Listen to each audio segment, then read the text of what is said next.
It is 100%. I figured that you would have liked that. I don't know why. No, well, I do think it is pretty coincidental that it's happened as many times as it's happened. But what I really think is interesting and annoying is how many things players within the Lakers organization and the players are attributing to Kobe and his death, and reciting all these stories about how, oh man, Kobe was like a brother to me, and when it's coming from people like Dwight Howard, it's like, dude, shut the hell up. You and Kobe hated you. Kobe didn't respect you. Nobody respects you.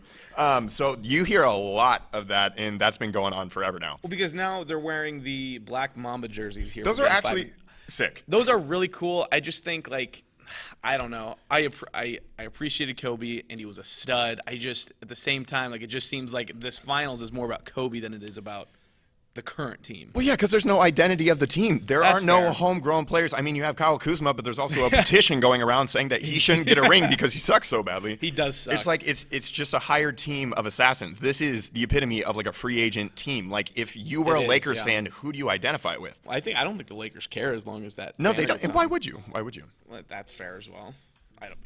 I'd like to win, but I don't have a team. All right, and welcome back to the locker room. We are live. We are live. We are live for the first time in 4 months of doing this a little bit. So pumped to be here with you today. This is the locker room. I'm your host, Justin Reed, alongside Andrew Tenney, Spokane's only consistently running sports talk show. This is awesome. I feel like a little bit more pressure being live, but I mean, I think we've nailed it the last 18 shows or whatever we've done. So have we really done that many? Yeah, this is our 18th show. Wow. So we're it only took 17 prior shows to get to this point. Yeah. So time flies when you're doing shows and talking sports, right? Talking sports. Okay. Awesome. All right. You don't have any clever way to tee me up for Lucky Bird? Not yet. No, it's more we just appreciate Lucky Bird and what they do for the show. We do. We really love them. But I have something else planned for the end. Okay, cool. So with that, clever introduction, Lucky Bird. Let me tell you about him again because you know that we love Lucky Bird and we know that you will too. Lucky Bird wants you guys to know that they're a Spokane-based e-commerce and digital marketing company dedicated to helping local companies scale in the online world of e-commerce and digital marketing. So what we want you to do is visit luckybirdbrands.com to have a down-to-earth, no-pressure conversation about your digital marketing and e-commerce strategies today. If you want your company to fly high with the rest of the birds, use Lucky Bird. I figured at some point you were going to run out, and I think that one may have been rehashed or at least part of that. Well, it was repurposed. It was similar but different. I said fly like an eagle last week, which was a reference to Steve Miller. I pull out the receipts, I think I come down on the correct side of this argument. Not a chance. You know who doesn't come down on the correct side of arguments is LeBron James when he complains about flopping all over the place. Because one thing that bugs the heck, and I watched probably the most of an NBA Finals game of this year just 2 days ago. And it was just bad, in my opinion. LeBron, literally every single time he goes to the rim, he's looking around. He's looking for a foul. And he's the biggest guy in the court. And I understand that he probably gets the benefit of the doubt in terms of his size. He probably doesn't get some of the calls that smaller guys might get. But, you're the best basketball player on the planet. You've made it this far without getting the sort of fouls you're asking for. So I didn't understand that part.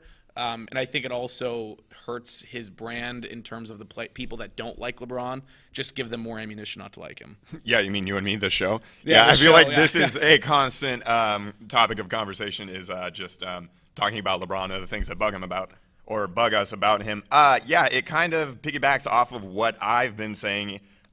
His theatrics, his affinity for drama and the lights and the camera being on him and him doing something that is dramatic and, of course, flopping belligerently, consistently, all the time, plays right into that. So it's nothing new. It's nothing new, but he's on the biggest stage now, and he's about to get his fourth chip with the LA Lakers. You got to ratchet up the stakes. What's interesting is he's on the biggest stage again, yet their viewership is down a lot from past years from what I've been seeing. So I guess maybe this isn't really hurting his brand at all because the only people who are watching are Lakers fans and Heat fans.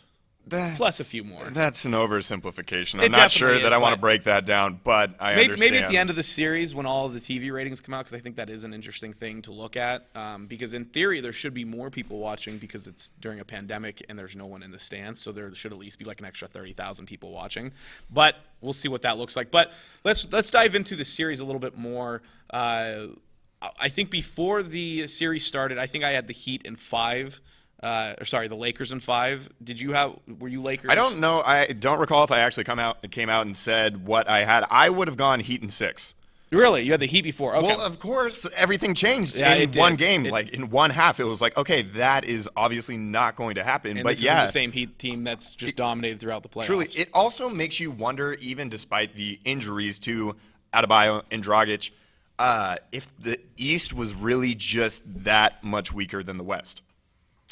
Yeah, because as you watch those Eastern playoffs unfold, you looked at Toronto and Boston. That was a great series. And then Boston and Miami, to a lesser extent, was also a great series because the teams were so evenly matched and there were so many things and adjustments being made game to game. And it just felt like it was the epitome of playoff basketball. The competition was really good. Yep. And then in the West, it wasn't exactly the case. And now the two meet, and of course, injuries aside, the Lakers just look better. Yeah, the Lakers they're overmatching the Heat in the paint, and that's with a bum Bam. That's kind of a hard thing to say. An injured Bam is probably a little bit cleaner to say. And with a Heat who their perimeter game is kind of missing at the moment.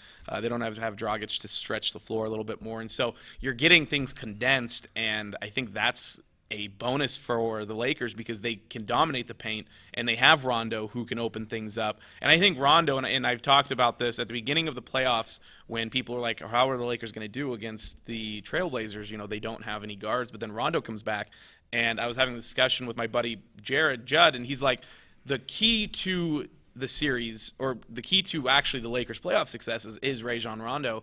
And at the time, I'm like, well, maybe, but I really do think that's the key because LeBron, for as good of a distributor that he is, there was a play in this most recent game where Rondo drove, and Bam could have easily contested the shot. And, I mean, he would have blocked the hell out of Rondo. Yet he kind of was like, as Rondo was driving this way, he kind of steps this way to open up and, like, opened up the lane right for him, and Rondo had an easy lay-in. And I think that is just the epitome of what the series is all about. The Lakers have so many weapons, you know, have it be Anthony Davis down low, LeBron down low, or even Anthony Davis stretching to the three-point line, which he's done really well this entire playoffs. So I think the Lakers have just been a better team, and I think we're better before the injuries. I just thought that the Heat, with their level of production they've had throughout the playoffs, as well as their they were the stars. They were kind of like this bright, and they were the underdog stars, but I think that the injuries have decimated them, and the Heat, I think, will finish the series tomorrow. Yeah. Sorry, the Lakers. I keep saying the Heat for some reason. Which one the are you? Lakers will finish the series on Friday. Yeah, man, I hope not. I wish, even though the Heat aren't going to win it in the end, I would like to see an additional game. I don't want the NBA season to be over. I'm not ready to go into this hiatus filled with uncertainty about when the actual return of the 2021 NBA season is going to be, because it could be a long time. But what you were saying about the Lakers, so when the season halted in March, they were the best team. It's easy to forget that now because that was like 6 years ago. Yeah. However, they were clicking and firing on all cylinders, and they looked like the juggernaut that we thought they all were going to be going into the season just based on their roster and their on-paper talent. Yep. But then you lose Avery Bradley, and then Rajon Rondo injures his thumb or whatever hand injury he had, and so he was out for the restart and for part of the playoffs. Yep. So really, once they got to the bubble and they looked awful, they had no perimeter shooting. They were just playing out. They were bad. But there were reasons for that. I mean, you're kind of trying to figure out a new rotation on the fly. Also, you haven't played in, whatever it was, 3-4 months. Yeah. So I think it's easy to lose sight of those things just because they're so far behind us and we are where we currently are with the series and everything. But another thing that Rondo does, and you alluded to it, it's not so much you don't look at the box score, you don't look at his stat line and go, oh my God, he's putting up numbers. It's the ability for him to, like you mentioned, initiate the offense, to be able to take some of that workload off of LeBron's shoulders, even if it is just for a handful of series. That's huge because of the minutes that LeBron's played, because of how old he is, how many playoff minutes, and series he has under his belt. He's 35, in the best condition out of anybody, maybe even in sports. Yeah. I mean, one of the things we probably don't talk about enough is the time, effort, money, all these things that LeBron puts into his body so that at 35 years old, he can play like he's playing now with really no signs of slowing up. And we'll see in the coming years if he's able to keep up and sustain this and maybe be the Brady for the NBA.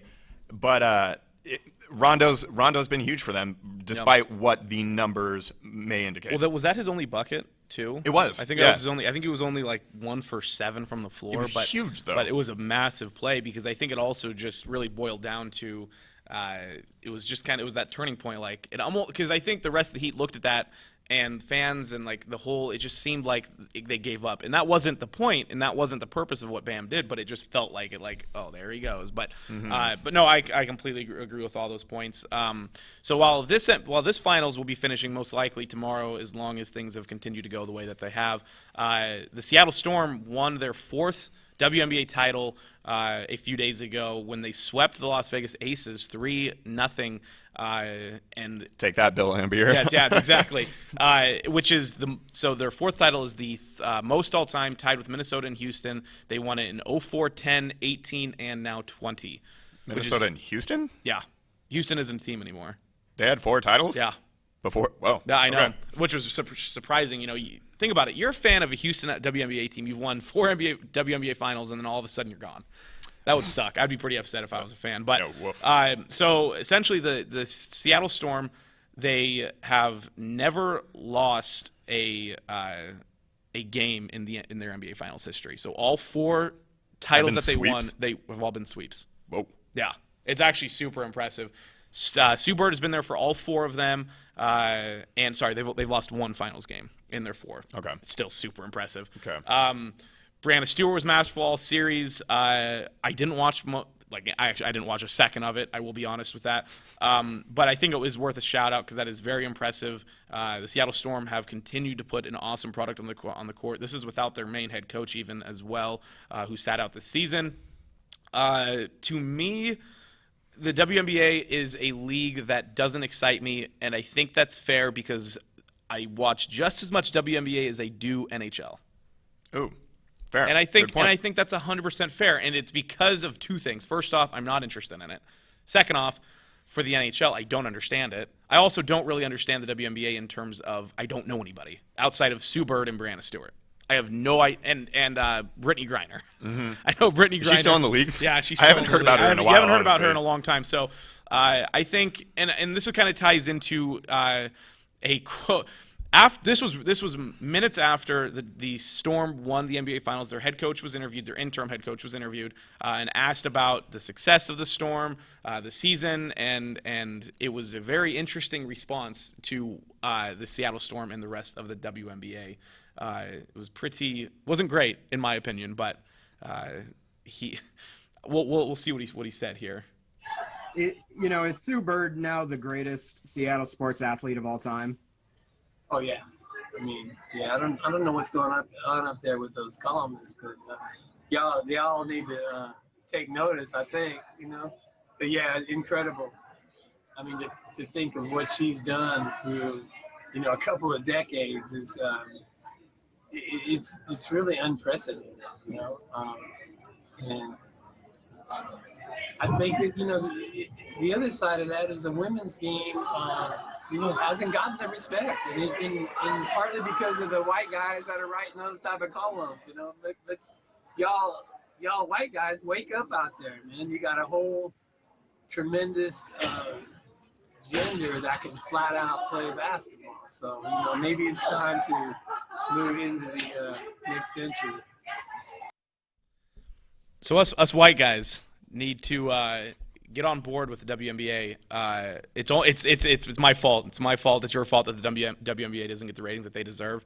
That was shots fired. I mean, that's a soundbite that we'll see if that continues to be talked about over the next few days. But that's a pretty wicked soundbite coming from a head coach of the Seattle Storm there. That was a cringe and a half. Yeah. Y'all white guys, as he's sitting there, Caucasian AF. Yeah. That was tough.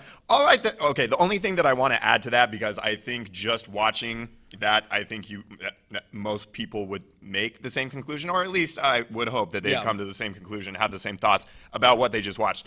However, I can guarantee that anybody that was on the fence about being a fan of the WNBA or just watching it was not deterred by some columns that white guys wrote. And all, yeah, really. I'm not. It's not like you're gonna go to ESPN.com and find a column that says why you shouldn't watch the WNBA. Who does that? No, I've never seen a column that puts the WNBA in a bad light, because if there was a column that put the WNBA in a bad light, he wouldn't have a job because he's a sexist. Right. I mean, it would be so fast. His job would be canceled, his life would be canceled, and he'd be out of there. So maybe like a Doug Gottlieb, maybe is like the closest thing to get away with it for like a minor shot at the WNBA. Right. But it's not just white guys who aren't watching the WNBA. It's just people. There's women who don't watch the WNBA. There's a lot of women who don't watch the WNBA. Mm-hmm. I know of none of my best friends, guys or girls, watch the WNBA. And it's not because of the fact that they're women. It's not because of the fact that we're white or any other race or any other gender. It's because they're not interested in it. And to put people in boxes because they're white or because they're male, that's why they're not watching it. I think also causes the people who were on the fence to watch it to be like, no, I'm definitely not going to watch it. Like, why am I going to watch and support a team that calls me out for being a white male? And doesn't. If anything, that head coach is doing more damage to the brand and to the product and to the hopes of gaining more viewership than the white columnist. The Seattle Storm ownership is like, God, we can't wait for the regular head coach to come back because this guy's definitely going to be out of there. So that was No, interesting. I actually think they probably supported him and were pretty proud that he came out and said that. It's Seattle, dude. It is Seattle. This is a culture and climate that we live in. No, they were stoked about it. Let's not get ourselves. I don't know who owns the Seattle Storm. I would have Dawn Tredu, Lisa Brummel, and Ginny Gilder. Never heard of them. Household names. Never, yeah, really. It's not like Paul Allen. But anyway, we do want to congratulate the Seattle Storm. That's an awesome achievement. 4 WNBA titles is something that only one other active team can even say. And Sue Bird should go down in history as one of the best WNBA players of all time. Oh, 100%. I mean, she's been playing for 17 years now. I think this is her 17th Diana Taurasi and Sue Bird, is just 1A, 1B, maybe studs. So congrats on them. That's awesome. We're going to move to some local basketball now.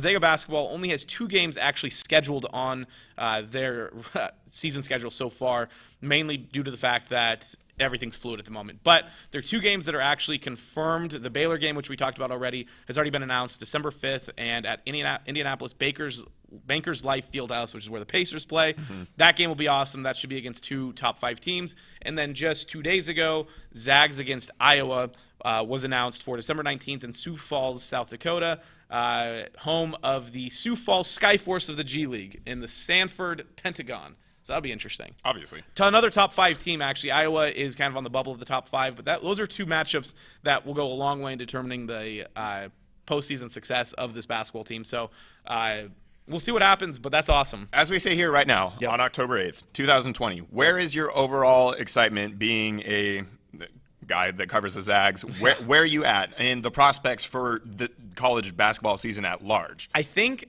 college basketball will happen in a way. I'm not sure what it's going to be because I haven't heard anything about. So Mike Roth in the athletic department at GU actually sent out a notice to season ticket holders saying we're probably not going to have fans.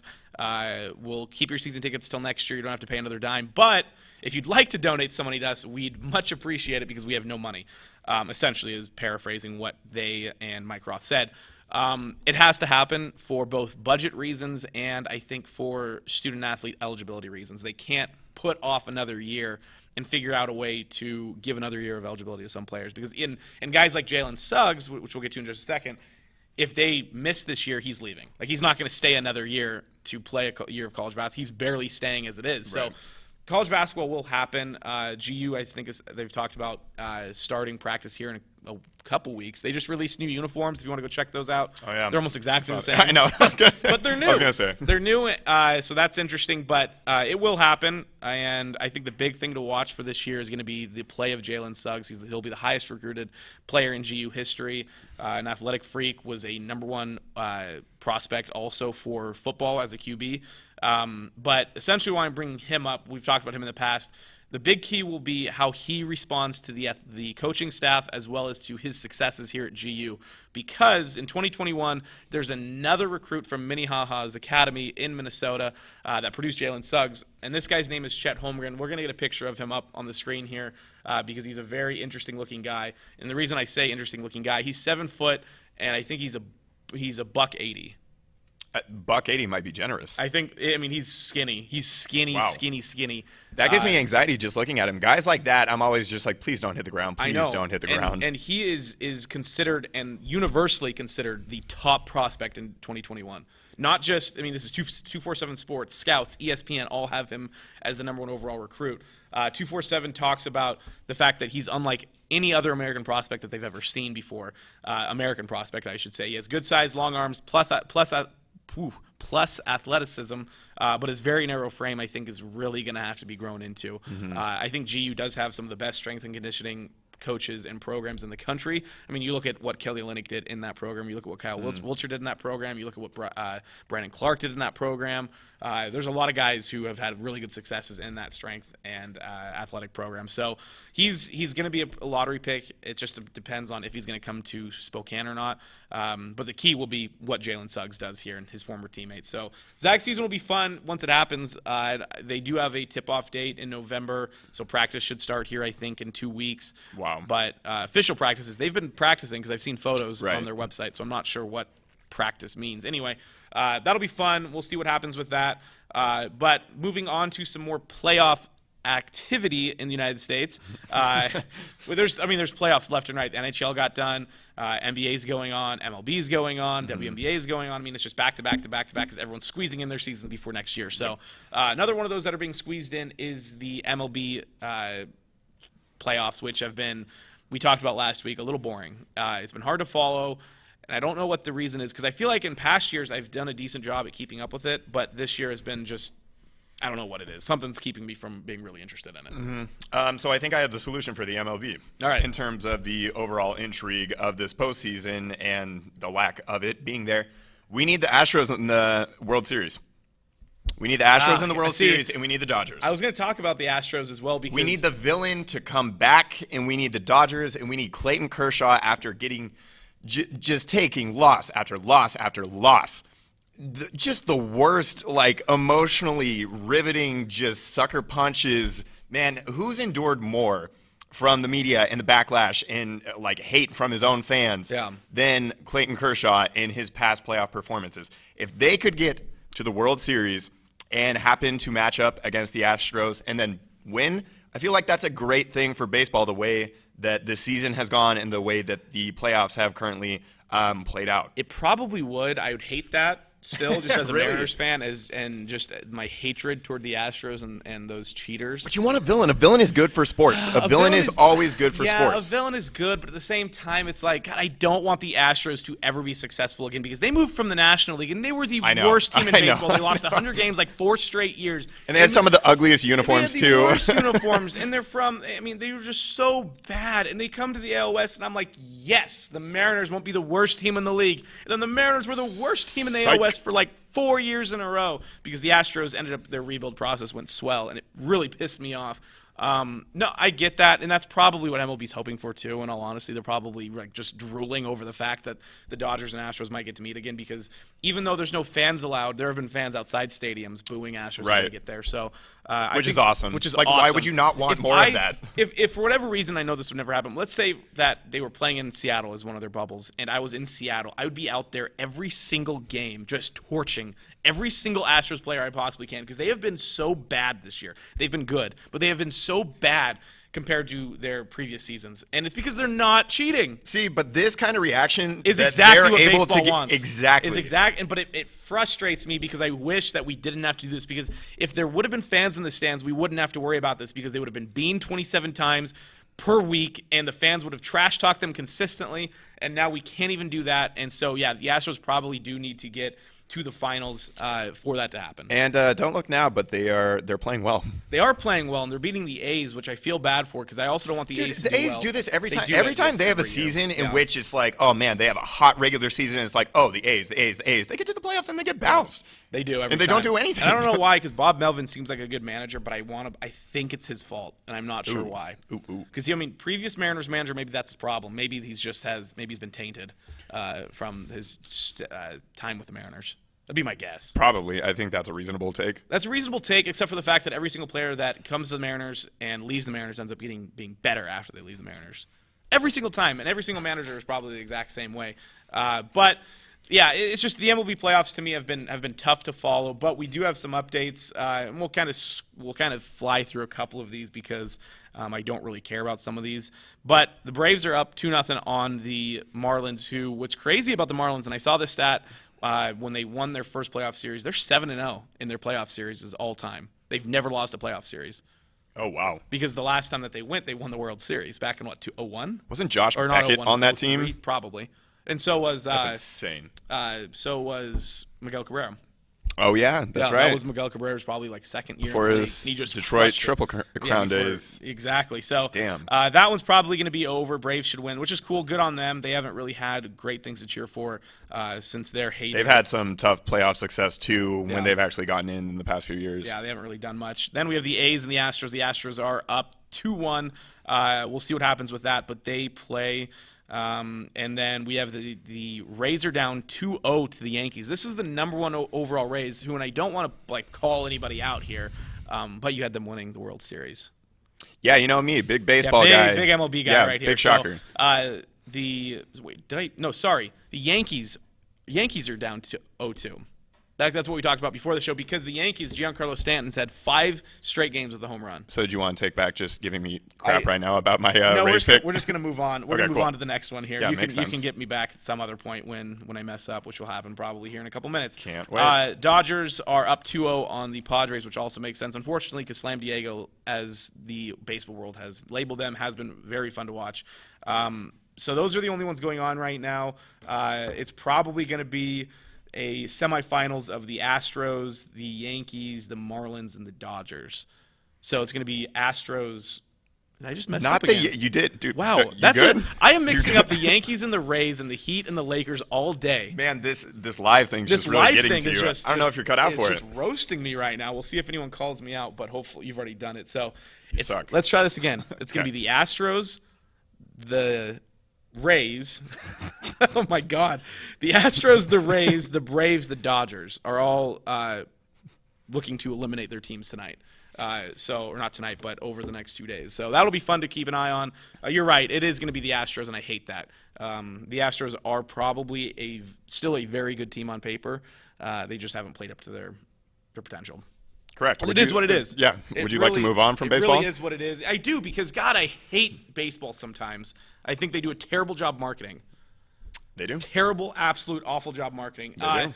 So before we jump over to NFL talk, we have a new awesome sponsor to talk about We who do. so graciously has decided to support us and what we're doing here, and we want to support them by telling you how awesome they are. This is Lake City Hauling, my favorite hauling company in the Spokane, Coeur d'Alene, Kootenai County area. Are you working on a remodeling or cleanup project? Let Lake City Hauling help. Save yourself a stressful trip to the dump by letting them haul the small and big items for you. Lake City Hauling removes it all. Trash, branches, yard waste, furniture, appliances, big or small, give them a call. That was pretty good. That was pretty good. Check out their 5-star review ratings on Google.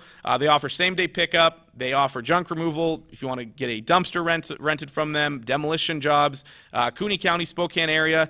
Give them a call at 208-425-4130.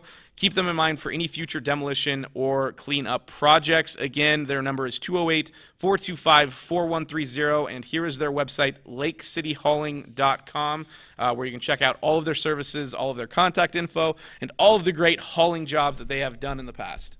Okay, so, again, shout out to Lake City Hauling. Do you want a compliment to make you feel a little bit better about your mishaps and your stumblings? Sure. I think you might be better at ad reads than me. Hey, that's you go. something, right? Yeah. That is something. And, it's mainly like we just build off of each other. You Right. can learn that. I can learn from not just stumbling over myself confusing. Oh, I'm going to do that too. That's Don't you worry. That's fair. So we'll move on to our NFL picks, which we do every single week. I'm still winning, by the way. Still cruising right along at 41-20. And you might be at 40-21, but I'm up by 1. I might be. Yeah, how does that very narrow one-game lead feel right now? Awesome. I feel very secure. You're confident? Very, very confident. Okay. Not a doubt in my mind. I feel like you're about to choke. No, No? because tonight Tampa Bay is going to beat the Bears. Yeah, I think so. Is that what Okay. we starting with that? Yeah, yep.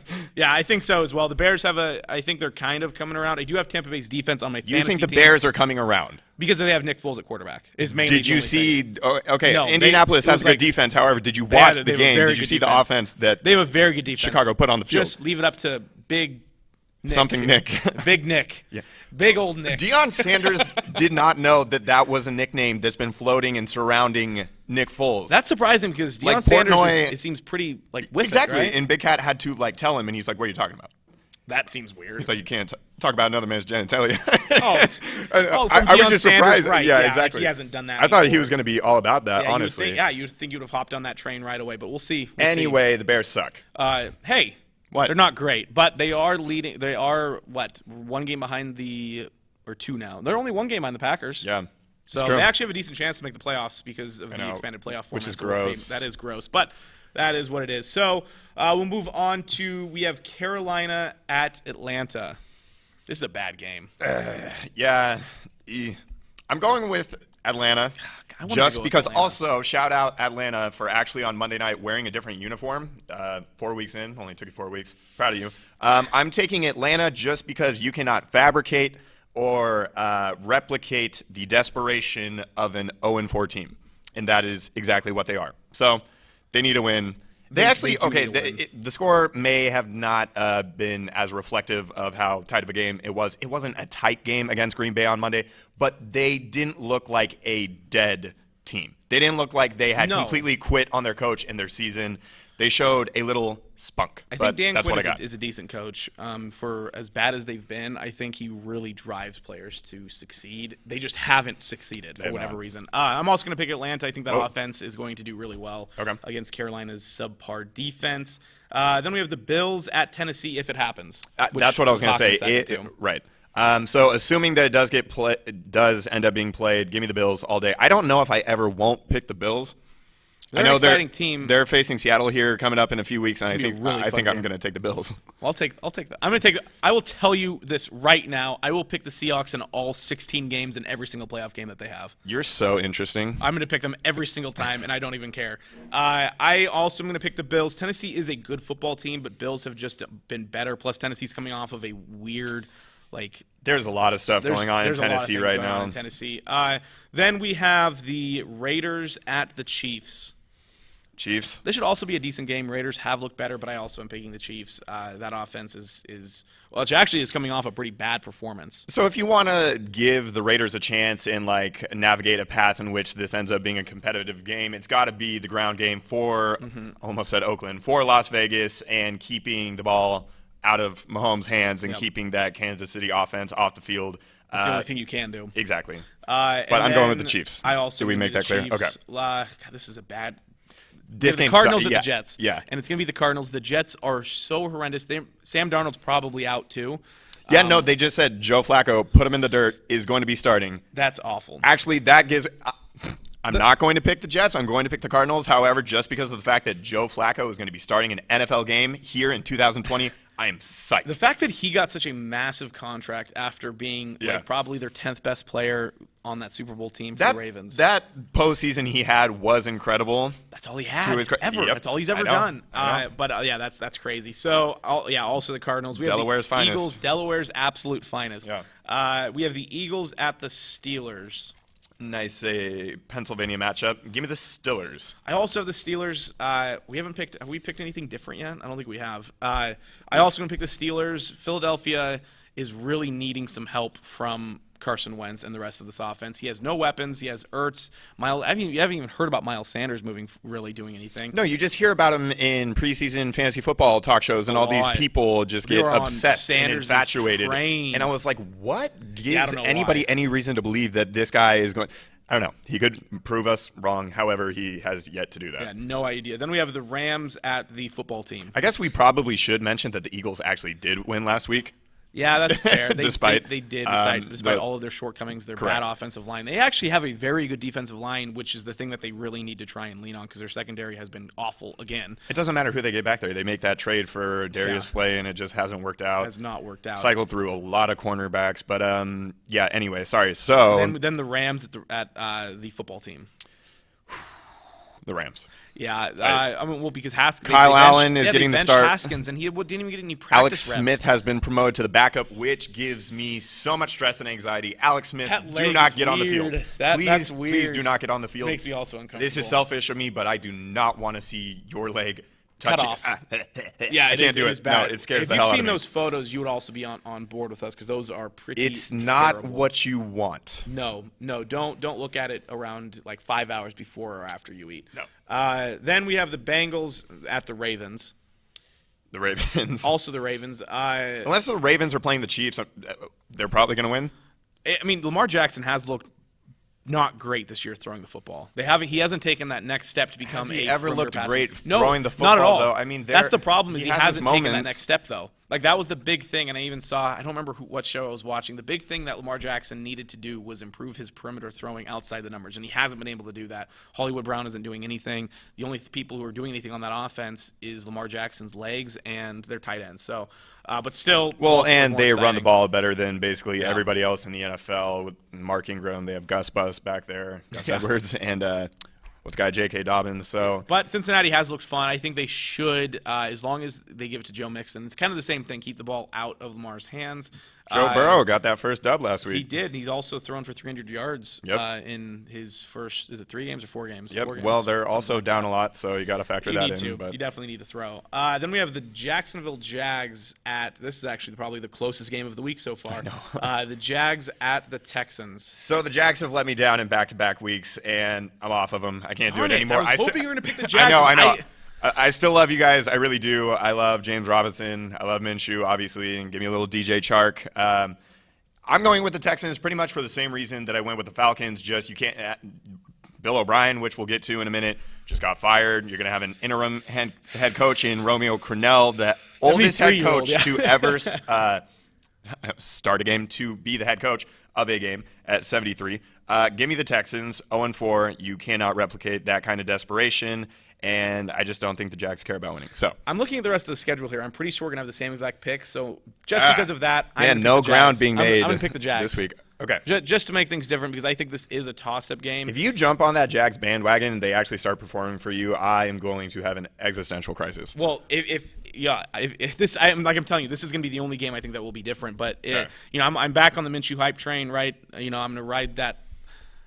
I was going to say his. Don't you say puppy or something? No, I was going to, but whatever. I'm going to ride the Jags train. Yeah, I was going to say that. So, but moving forward, we have the Dolphins at the Niners. Niners are going to win this game. Niners. But Ryan Fitzpatrick has kept the Tua train from reaching the station. Has he? He gave Seattle 2 extra possessions. Yeah, but he also kept him decently in it. True, but we have no idea if Tua would do anything more or less than that. I mean, who's to say? Shocker. He hasn't taken a snap since then. Since he hurt his hip, he hasn't taken one snap outside of practice reps. Yeah. But then we have the Colts at the Browns, which should be actually a decent game as well. Based on what we saw from the Browns last week, yeah, definitely. I actually think we may go in different directions here. Who do you have? I really don't want the Browns to do well. I hate their organization. I hate their players. Wow. OBJ is ridiculous. He's a prima donna. Okay. Same thing with Jarvis Landry, but just less vocal about it. At least Jarvis has been more consistently productive. And Baker's averaging like 180 yards passing a game, and they're like, oh, my God, Baker's back. Like, he's doing everything he did before, and it's like he's averaging 180 yards a game. I'm going to pick the Colts. Yeah, okay. I'm going to go with the Browns. Oh, wow. You might overtake me, but you won't. But I'll probably be up 3 by 3 games after. Yeah, give me the Browns. I think just that running attack is too damn good, too potent. India's the best run defense in the league. That is true. Something's going to break. Wow. Giants at the Cowboys. I hate saying Cowboys because I keep doing it and they keep losing. Hey, if they win this game, they get to the top of the NFC. I know, that's insane how that works. 2-3. Yeah, give me the Cowboys. Yeah, Cowboys, their offense is much better. The Giants and Daniel Jones are just kind of spinning their wheels. Sports should not be played at a professional level in the city of New York. All of you are awful. They are bad. For sports. You all suck. I mean, the Nets will probably be pretty good next year. They are really bad. Man, would you have some sliver of relevance, please, just to make things slightly entertaining and to for all the coverage you get? Yeah, precisely. And stop hiring these stupid head coaches for your football organizations. Yeah, not good. My God. Not good on their part. Broncos at the Patriots. If played. Who will be probably minus Stephon Gilmore and possibly Cam Newton. The Patriots, even though they look really bad without Cam, they also got boned by a couple of calls on Monday night. They did for the first time ever. The Patriots got screwed over by a couple calls. That no fumble call was probably one of the worst things I've ever seen in an NFL game. Brutal. I don't know why Brian Hoyer is still in the league. I actually thought he was kind of fun back in 2014 when he had Josh Gordon and the Browns started 3-0, and it was like, all right, let's go Cleveland. It's like, this is kind of fun. But no, you are you were never not washed up, but Patriots. Then also the Patriots as well. Should be a decent game because Drew Lock actually I think Drew Lock's getting a couple snaps at practice. Cool. Just in case you were curious. Chargers at the Saints on Monday Night Football. All right. We're going to go in different directions on this. You're going to pick the Chargers. Oh, yeah. Dude, did you see the way that Justin Herbert played against that Tampa Bay defense last week? Yeah, but he's still a rookie. Balled. Who cares? And it's at New Orleans. Who cares? Okay. Vinny's probably over here just shaking in his shoes that he's not wearing right now. Nice. Yeah, good touch. Vinny does not wear shoes. Yeah, for all the listeners and viewers out there. I'm going to go with the Chargers just because I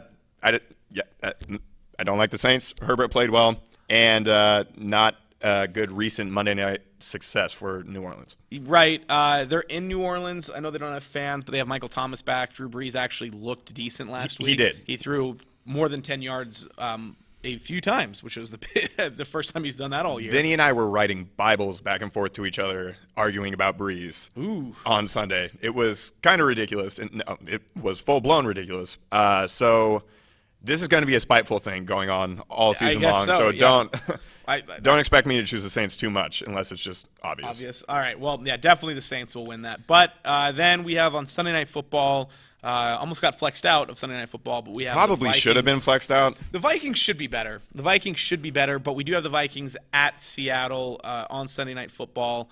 I'm picking the Seahawks. Kirk Cousins has looked bad. That offense is really missing Stephon Diggs, even though Justin Jefferson. He has stepped up. He's kind of emerged in the last couple weeks. And it hasn't helped. I don't know where Thielen's been. Sure. Dalvin Cook's running for 133 yards a game or something like that. So Cook's looked really good, or the last 2 games or something. But their defense has been bad. They're really missing, like we've talked about, they're really missing Danielle Hunter. But I think Seattle is on. I think they're going to go into their bye week at 5-0 for the first time in franchise history. I think so too. It's hard to. The Seahawks still have not played as well as you and I would like them to, and how well we think they potentially could play. But give me Seattle. Seattle has Minnesota's number, especially in Seattle, especially in primetime games. I think Seattle is going to wear one of their funkier uniform combos, if I'm not mistaken. Ooh, they have some action green this weekend? I think so. I don't know if it's green on green or if it's green on blue like they debuted last year, which actually were pretty cool in my opinion. They released a jersey schedule. Exactly. That's what I'm going off of. I could be incorrect. However. Let's see. 1, 2, 3, 4, week 6. Okay, yeah, don't open up for me. I just have to zoom myself. Okay, don't zoom for me either. Okay, so we're both going with the Seahawks. They might be wearing uniforms that are not what they typically wear. Which is cool. That's what we got. So that'll be fun. But yeah, Seahawks should win. We actually are. Oh, I have it. Yep, they're color rushing this weekend. So it is going to be action green. Okay. We actually do have a little comment here. How can you not root for Alex Smith? AJ Christensen asks. I'm not saying that I'm not rooting for him. I think his story is incredible, especially that E60 piece that they did on him. That was one of the better E60s that I've seen. No, I'm glad that he is alive. I'm glad that he can walk on the leg. I'm glad that it didn't have to be amputated. I'm glad that his life is no longer being threatened by the infection that was eating up his leg. However, I just do not. It just gives me so much anxiety. It's like even that video, and I think we talked about it when it happened, when the medical professionals cleared him for football activity, and he was out in his driveway with the family, and they're popping like champagne or water bottles, and the ground's wet around him, and he's like hobbling and like celebrating and everything. I'm like, stop, dude. It's just it's bad. It is. I don't want to see it. I kind of want him to get in. I kind of want to see it. And now I don't want to. It would be incredible. I don't want to get like. I wouldn't mind like seeing him just take a massive hit and like not getting hurt, but like just getting up, like getting like hit from above, hit from below at the same time, and just getting flipped and his legs go flying, and you're like, oh God, is he gonna die? And then he just hops up and just like does Cam Superman or something, like just something awesome. Like I want to see him run for the pylon. I want to see him dive for the pylon. Carson Wentz at Los Angeles 2017. Yeah, blowing ACL. Who are they playing? They're playing the Rams.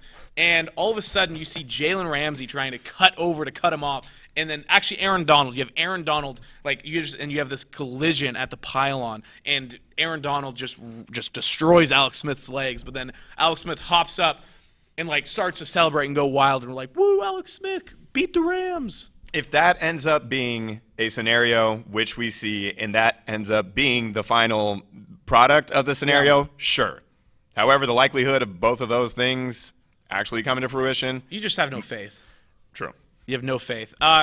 So let's talk about some NFL news here real quick. Bill O'Brien was fired as the head coach / GM of the Houston Texans about a year and a half too late, after they traded Jadeveon Clowney, DeAndre Hopkins, and making a lot of moves trading for Laramie Tunsil, giving up first-round draft picks, and getting nothing in return for his star players. Yeah, their draft capital is gone. No one's going to want that now. job. No one's. I mean, that's why Romeo Crennel is stepping in because they can't find anybody. Not that they had time to find anybody on short notice, but that's bad on ownership. That's bad. Then they promoted a guy to become interim GM who was second in command, who probably had to sign off on all of these deals anyway. So it's like, what are they even going to do? I mean, if you're a fan of the Houston Texans, get ready for wasting Deshaun Watson's career and being a mediocre football team for probably the next 10 years, unfortunately. Yeah, it's tough, too, because I've already heard Eric Bieniemy's name thrown around in association with the Houston Texans just because of Deshaun Watson. Yeah. However, if you look at the totality of, like you mentioned, not only the roster, but their cap situation and their lack of draft capital, there's not a lot of flexibility he would have. They're spending the most money in the league. Why would you want to hitch your wagon to that wagon?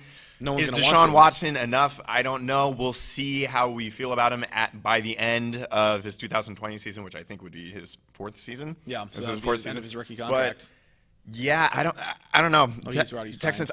Okay. However, I just want to say it is inexcusable that Adam Gase still has a job. For all of the awful things and stupid things, particularly as a GM that Bill O'Brien did, that's where most of his flaws and faults came, was in his GM positioning. Not as much as coaching, because the Texans were consistently in the playoffs and they won the division multiple times under his tenure.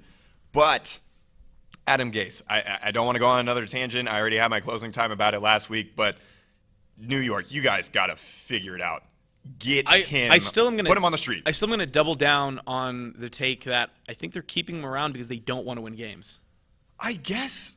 And Adam Gase has to know that. He has to know that ownership doesn't believe in him, but they're only keeping him around for that reason. Because that's the only reason that actually makes sense, in my opinion.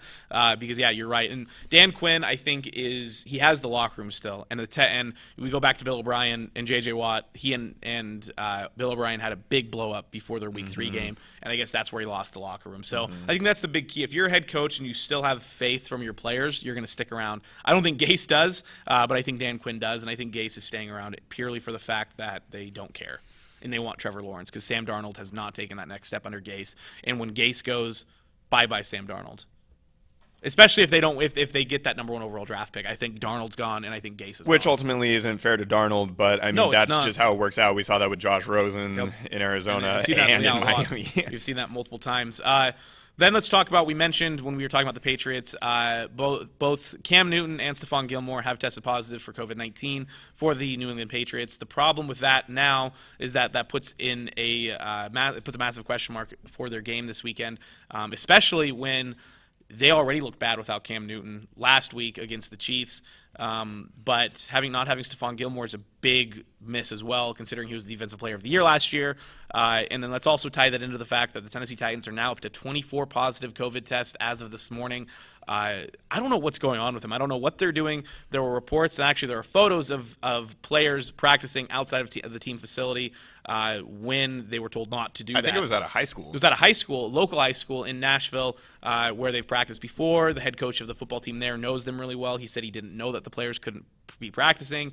But yeah, it's up to 24 players right now, and the NFL is actually looking at making them forfeit the game. Yeah, which would be the first time really ever, curious I to think. see what the punishments and consequences that come down from the NFL for Tennessee end up being, because they're talking about, forfeiting games, losing draft picks, things that would carry over into the seasons to come for them, not just this 2020 season, of which they've already, had to give up their bye and have it not exactly when they chose, or when it was originally scheduled, and we'll see if they end up playing this week. We don't know for sure. That game against Denver could still completely up in the air, which would be the second week in a row that the Titans wouldn't play. Sorry, against the Bills, not Denver. Yeah, it would be the second game in. Yes, you do. It sucks, man. I know. It's just brutal. It's terrible. Infectious. Yeah.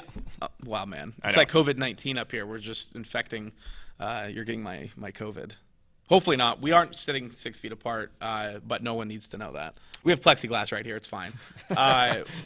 So we'll keep an eye on the COVID talk. Hopefully this continues to just kind of fade, but it looks like it's getting worse. Baseball's had issues already this year.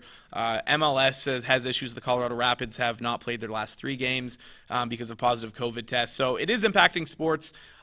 People in the NFL and some pundits have even talked about either putting the season on pause or just the fact, like complaining about the fact that the season was even played during a pandemic without a bubble. And it's like, give me a break. I really don't care. These players, they all had the chance to opt out. The NFL Players Association stepped in. They have new protocols, new budgets. I mean, they have all agreed to it, and I don't care. I think they all want to be there at this point. All that matters, and it's the thing that made this train go, and it's going to continue to make this train go, is that one, players want to play. Yeah. 2, financial ramifications. That's all that matters. If you want to have questions of morality or ethics or whether this is a smart thing to do, sure, that's a separate conversation. However, it really doesn't factor in as much as maybe it should. That's just the reality of it. No, definitely. So let's move on to some Hawk talk here. We have had a couple moves happen in the last week. The practice squad was fluctuating all week. But the biggest news of the week is the Seahawks signing former Jet, former Lion, former Giant, Damon Snacks Harrison, a massive defensive tackle. I think he's when he's active, I think he's the largest player in the NFL. Yeah, if I'm not mistaken. I knew he was a big guy, but it wasn't until I saw the photos of him at practice this week that I was like, oh, man, you are large. He's a very large guy, but I think it just solidifies that defensive tackle depth, which they only had 4 rotating defensive tackles, and I think 5 or 6 is what they'd like. Yeah, however, that hadn't been a problem I was concerned that it might be going into the season, fortunately and surprisingly. But yes, the additional depth, of course, is always a good thing, and especially a guy that's played at the level that he has played in the past. It's nothing but a good signing, especially with the chaos and uncertainty that is this season. Yeah. It was speculated about for months. Yeah, his name's he's been one on since the summer. Seahawks Twitter's radar for a long time. So yeah, he's 6'3", 350, and he's graded to be one of the top run stuffers in the league when he's healthy. But he had a lot of injuries last year. I think a lot of Seahawks fans are looking around wondering why they're not adding a pass rusher, and I think there's multiple reasons why they're winning without it, and I think they're trying to get closer to the playoffs without making an addition. If they can bring a guy like Clay Matthews in Week 10, I think they prefer to do that. God, I don't want to see him in a Seahawks uniform. I hate Clay Matthews, and actually I think he had 9 sacks last year, but he had 9 QB pressures, and it's that's a really good conversion rate. Really. He was sacking a quarterback each time he got into the backfield, which he didn't do all that often. So we'll see what happens with that, but that's still a decent move. We'll talk about last week a little bit here. It just goes back. The defense looked better. I think they didn't blitz as much this week. Actually, they didn't blitz very much at all this week, and they kept everything in front of them. That's why they gave up 5 field goals. I think that was a big test for that defense being down Jamal Adams and being down Jordan Brooks and being down pass rushers, which they have all season. So, and I know it's Miami Dolphins, but that offense in Miami has actually they've put up a lot of yards, and they have playmakers on that Miami offense.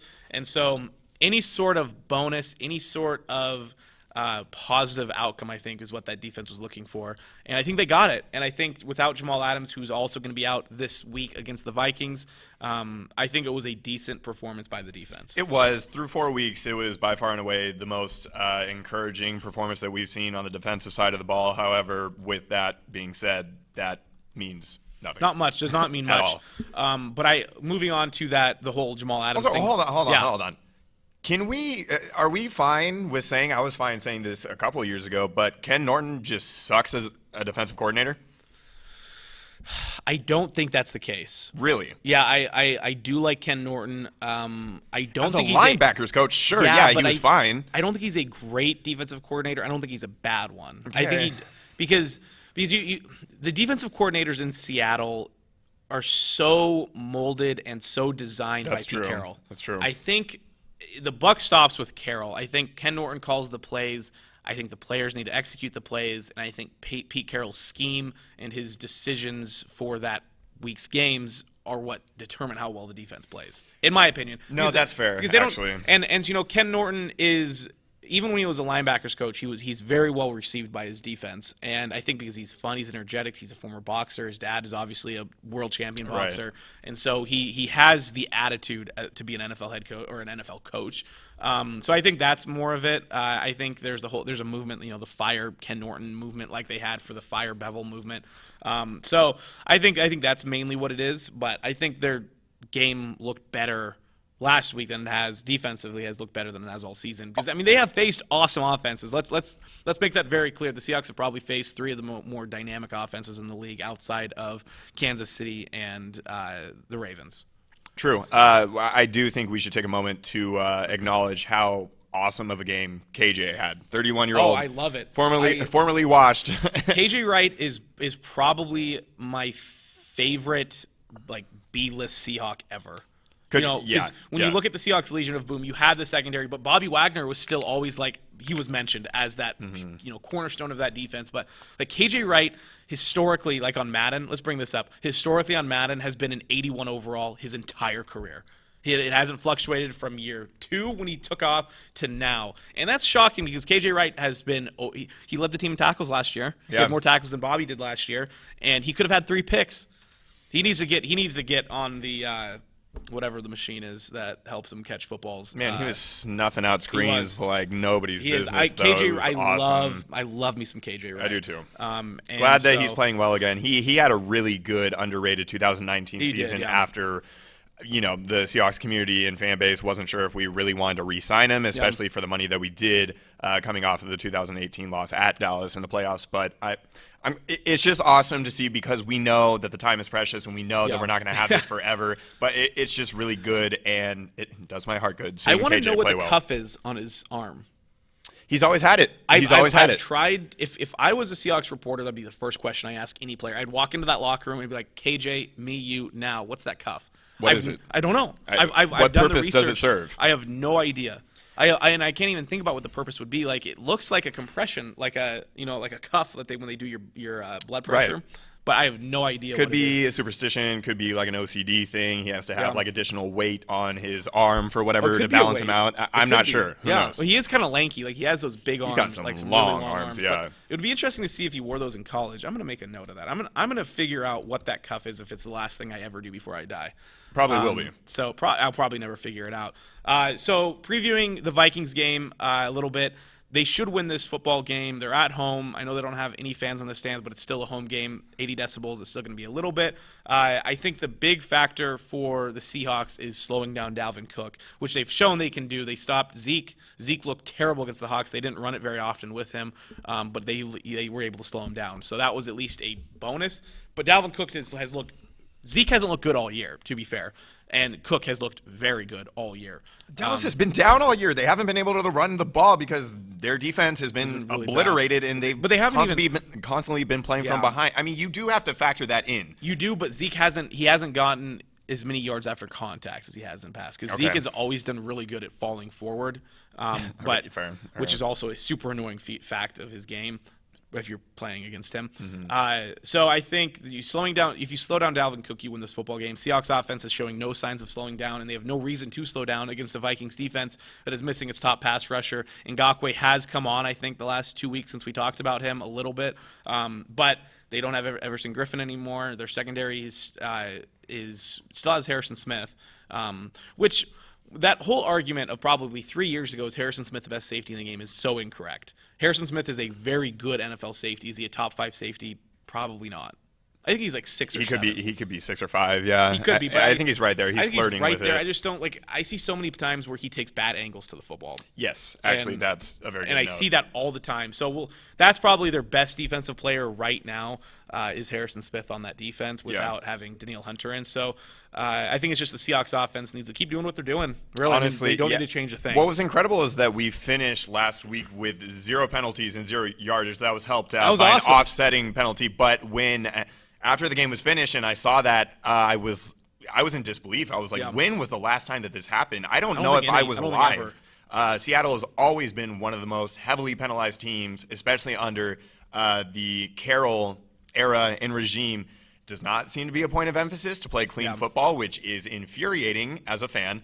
I would prefer a Belichickian type that makes sure that all the players know the rules, know what they're doing, and make as few mistakes as possible. Football isn't fun then for the players. Okay, fine. Also, one more thing that has been pissing me off through the first 4 weeks. Can we stop running the ball with Travis Homer? I like Travis and what he did last year in a backup role and having to emerge after all of our running backs got hurt and everything, and I think he's serviceable as a third down back. He's not a great pass blocker. He's not great in protection because he's so small. He did have a great block, though. He did have one really good block. But he positions himself well. He's too small. He just gets ran over. If we want to run like a screen to him or something out in the flat, like sure, fine. But can we stop doing this like outside zone thing with him? Because hey, guess what? It just doesn't work. It hasn't been working. I want to see DJ Dallas play more too. He had a couple plays and he made a couple people miss out in the open. And I was like, okay, why don't we do more of this? I think he had like 28 less total of yards. Travis. I want to say he had like 2 rushes for like 13 yards and like Maybe. 2 receptions for 18 or something like that, or 16. But DJ Dallas did have actually a pretty solid week, and there were fans clamoring for some more DJ. It was I'm weird one of them, seeing a yeah. 31 out running around on the field who's like 5'10", 5'11", It was. so that was a little funky looking. But he did get the blessing and the consent. He did. Of And our also, Lord and Savior, speaking of Cam Chancellor. of Cam Chancellor, who I'm just absolutely enamored with. I love Cam Chancellor is my favorite LOB member now and probably was during the time. I think so, too. But Yeah. Ryan Neal, who stepped in for Jamal Adams, was a practice squad player. He contemplating quitting football, is now playing in a very important role for the Seahawks defense. He didn't reach out. Cam Chancellor actually reached out to Pete Carroll, who said, hey, who's this Ryan Neal kid? I need to talk to him. I want to go over some film with him. He then reached out to Ryan Neal, and they spent a few hours just reviewing Ryan Neal's performance against Dallas and the tail end of the Dallas game, as well as last week's game. And that's awesome. Like that makes me so happy because Cam Chancellor seems like just a cool guy. He seems like he seems like a dad figure. Like he seems like the dad of the Seahawks. He and Cliff Averill seem like the dads of the Seahawks right now. And I love it. I think that's awesome. I think it's really cool to have. And Neil said the same thing. He's like, I was a practice squad player contemplating quitting football, and now I'm getting advice from Cam Chancellor. And so that was really cool to see. But Seahawks do play this Sunday night on NBC against the Vikings. We both picked them to win. They should win this game and be 5-0 for the first time in franchise history. But it's cool. Cool to be a Seahawks fan at the moment. They're projected to make the playoffs. I think they have like a 97% chance to make the playoffs. Pretty good.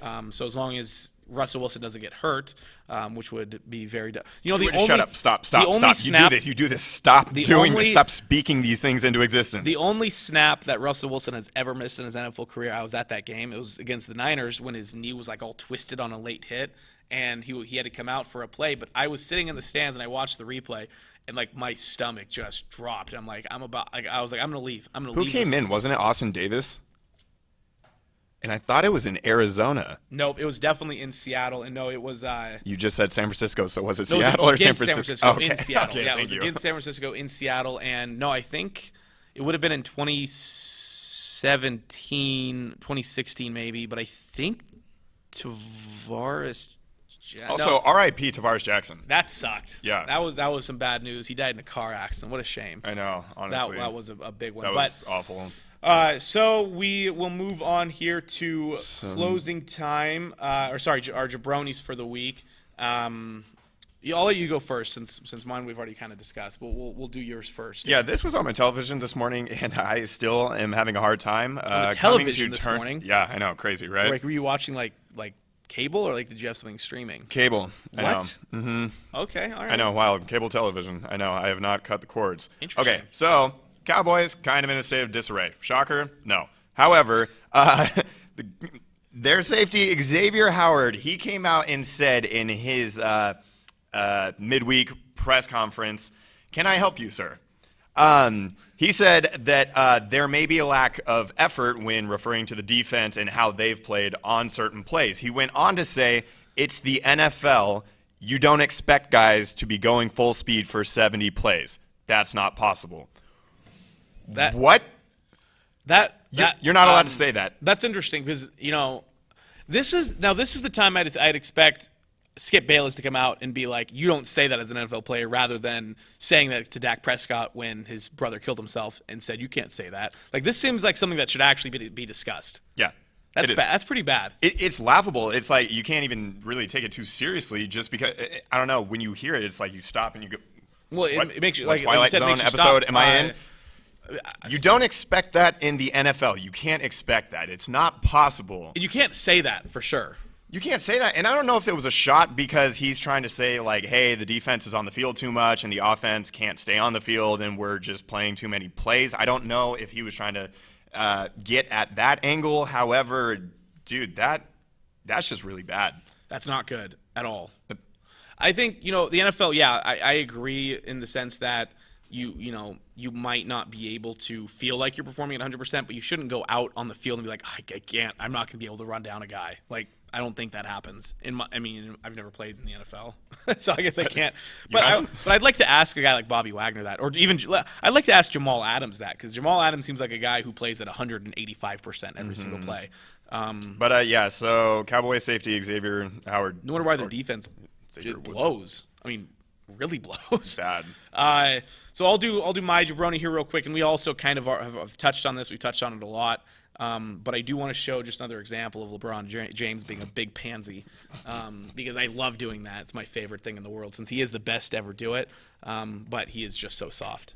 He is so unbelievable. Soft as table butter. Here he comes. Here he's James has been guarding Jimmy here. Kelly Olynyk bumps him. Whoa! About a second after Kelly Olynyk sets that screen on him, which was a pretty decent screen, it wasn't even that hard of a screen, and LeBron falls on his heels like he just got hit with a bear trap. Yeah, it's kind of an epidemic across the NBA. I'm surprised more necks haven't been snapped. I don't remember who I was talking to. It was just last night. The NBA is hard to watch, in my opinion, when it gets to this point, because it can be. You are getting players who are just looking for Did you see the foul on Olynyk, by the way, on the three-point shot? Like that. The guys who kick out their legs, I want what happened to Alex Smith to happen to them. It's a problem. No, the NBA needs to address it. You need to redefine the rules. You got to have these meetings with the officials, and you have to officiate it differently, because it is a problem. And it's not even just for the casual viewers. Even hardcore NBA analysts, writers, media members hate this crap, and it's awful for the product. If we're going to talk about a pandemic in COVID-19, a pandemic of the NBA, an epidemic of the NBA, 100%. is the officiating, as well as what these players are doing to get these calls. Yep. So mine isn't just LeBron, but it's also LeBron, as well as the officiating, the NBA allowing this to happen. Because it's getting so bad that literally every single time a player drives to the basket, they're looking for a foul, and it's like, people talk about how these players would blow the players out of the water from 1990 and the 80s. But I don't know, because I think it depends on the officiating, but I think you look at the Pistons of the 90s when they just, they were so hard-nosed. I don't know if these players could handle that. I don't think they could handle. I think they've been molded into these little soft pansies. See, but that's the easiest comparison when you're having the discussion is you go back to the 80s and you go back to the 90s, and the first team that comes to your head is those Detroit bad boy Piston teams. However, if we're doing the whole scenario, if we're playing this game, if we're doing this exercise, if you take a LeBron James who, was an 80s kid and grew up and was drafted and ended up playing in the 90s, he would be conditioned, his mindset would be different. It would reflect what the mindset of the players was in that era. However, so it's hard to do a direct comparison without actually taking those things into consideration. However, I understand what you're saying in the sentiment, and yes, I get it. So yeah, that was my thought here. All right, closing time. We'll hop on your closing time here. Okay.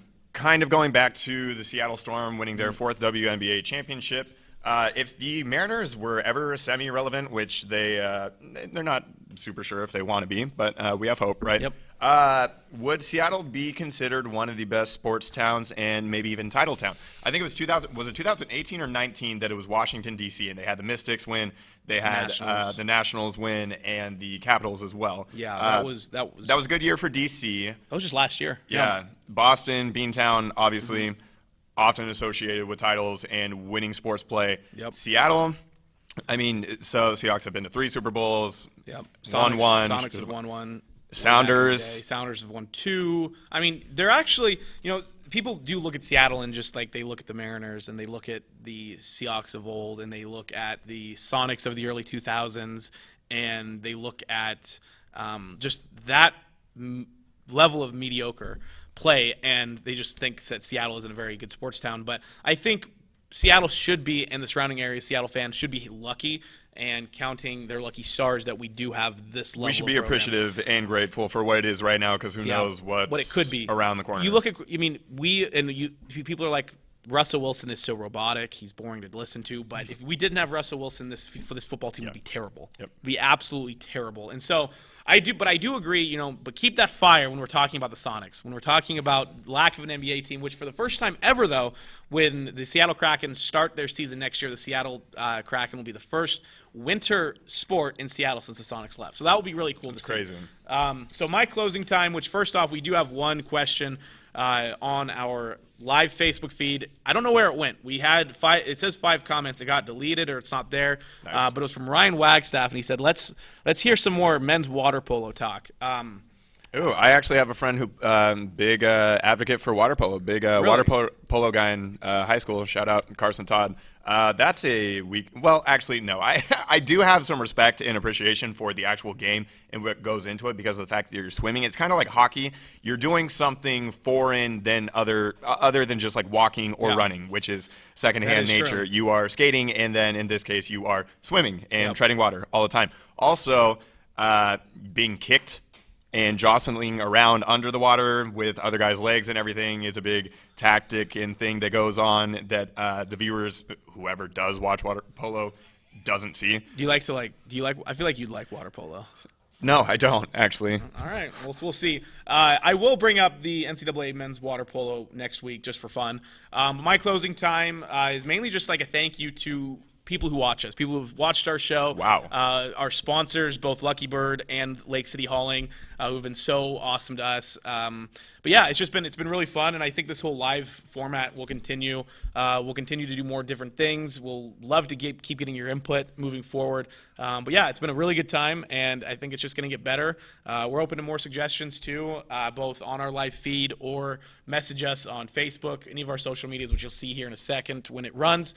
But yeah, it's just been a lot of fun. Yeah, I didn't know we were going to get all sentimental here, but no, in all honesty, it has been a lot of fun. And even just seeing the growth of this just over the course of the past 4 months or whenever we started in June and the change of the set and just the liberties that we have to talk about the things that we want to talk about and just, you and I kind of feeling each other out, maybe literally and figuratively, who knows, water polo. Yeah, and that's why I thought just you'd like water polo. Getting a rhythm and everything, it has been a lot of fun, and we appreciate all the support and all the viewage, and yes, to our 2 presenting sponsors as well. And so, yeah, I could not echo that sentiment anymore. Perfect. All right, well, we will see you again next week on another live show of The Locker Room. I am Justin Reed alongside Andrew Tenney, and we will see you next week. Thanks for watching The Locker Room on Spokane Talks. Check us out on Facebook as well as our other platforms. We want to hear from you. Join the conversation by emailing us at info@SpokaneTalksOnline.com. And for more sports news, opinions, and content, follow Justin and me on Twitter.